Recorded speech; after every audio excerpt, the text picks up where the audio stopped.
الحمد لله رب العالمين والصلاة والسلام على رسوله الكريم وعلى آله وأصحابه أجمعين أما بعد সম্মানিত দর্শকবৃন্দ, আল্লাহ রাব্বুল আলামিন আমাদের পবিত্র জিলহজ মাসের দ্বার প্রান্তে পৌঁছে দিয়েছেন।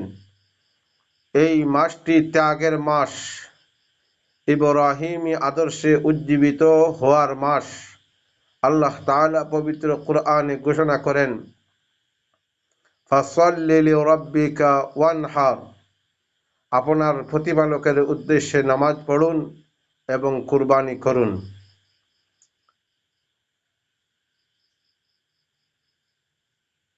কুরবানির মূল দর্শন তাকওয়া বনাম লোক দেখানো।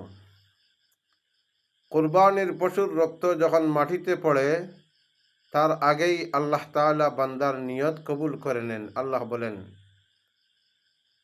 لن ينال الله لحومها ولا دماؤها ولكن يناله التقوى منكم। আল্লাহর কাছে পৌঁছায় না ওর গোশত এবং ওর রক্ত, বরং তার কাছে পৌঁছায় তোমাদের তাকওয়া।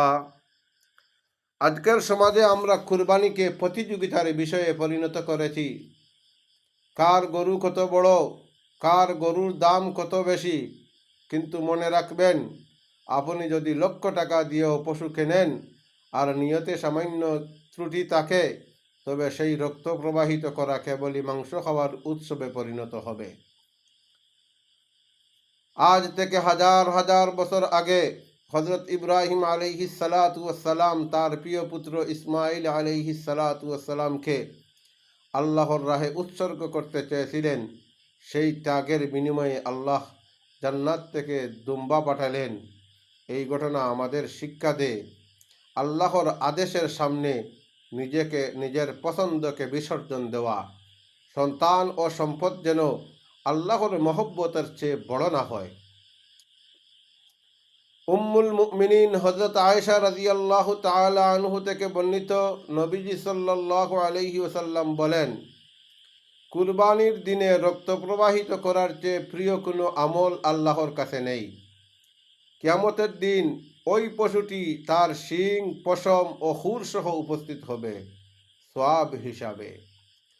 সাহাবায়ে কেরাম জিজ্ঞাসা করলেন, হে আল্লাহর রাসূল, এতে আমাদের জন্য কি সওয়াব আছে?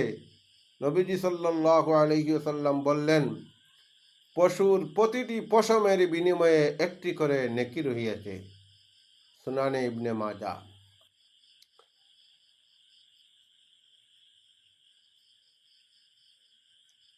যারা সমাজ সংস্কার বা ন্যায়ের আদেশ ত্যাগ করে, আল্লাহ তাদের উপর আযাব দেন। কুরবানি একটি বড় সামাজিক ইবাদত।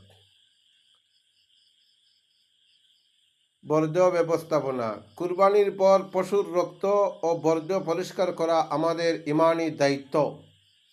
আমাদের কারণে যেন পথচারী বা প্রতিবেশীর কষ্ট না হয়। কুরবানির গোশত নিজে খাওয়া, আত্মীয়দের দেওয়া এবং দরিদ্রের মাঝে বন্টন করা সুন্নাহ। নিজের ফ্রিজে ভরে রাখা কুরবানির মূল উদ্দেশ্য নয়। কিছু জরুরি মাসাইল। কুরবানি কার উপর ওয়াজিব বা সুন্নতে মুআক্কাদা?